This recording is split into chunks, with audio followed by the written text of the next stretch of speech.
नगराध्यक्षा सौ मिनलताई साठे यांच्या माढा विधानसभा मतदारसंघात गाव भेट दौरा सुरू. जनतेचा उत्तम प्रतिसाद. विधानसभेची निवडणूक 5 ते 6 महिन्यांवरती येऊन ठेवलेली असताना माढा विधानसभेसाठी इच्छुक असणाऱ्या कार्यक्षम नगराध्यक्षा व ज्यांनी आपल्या कार्यकर्तृत्वाने आपल्या कामाचा ठसा उमटवला आहे अशा माढा शहराच्या नगराध्यक्षा सौ मिनलताई साठे या आपल्या कार्यकर्तृत्वामुळे सध्या जनतेच्या विश्वासास पात्र ठरले आहेत. मिनलताई साठे या माढा विधानसभेसाठी इच्छुक असून त्यांनी सध्या माढा विधानसभेत गाव भेट दौरा करीत मतदारांच्या गाठीभेटी घेणे सुरू ठेवले आहे. माढा विधानसभा मतदारसंघात माळशिरस तालुक्यातील 14 गावे येतात.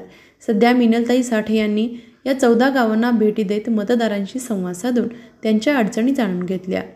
श्रीपूर, म्हाळुंग, लवंग या गावांना भेटी देत त्यांनी मतदारांसोबत संवाद साधत अडचणी जाणून घेतल्या. यावेळी ग्रामपंचायत सदस्य धनाजी चव्हाण, ग्रामपंचायत सदस्य संतोष चव्हाण, माजी सरपंच मधुकर वाघ, तुकाराम चव्हाण, धवल दुरापे, शशिकांत चव्हाण, अण्णा पाटील, नानासाहेब अवताडे, संजय देवकर हे उपस्थित होते. या गावभेटी दरम्यान मिनलताई साठे यांना जनतेतून चांगलाच प्रतिसाद मिळाला आहे.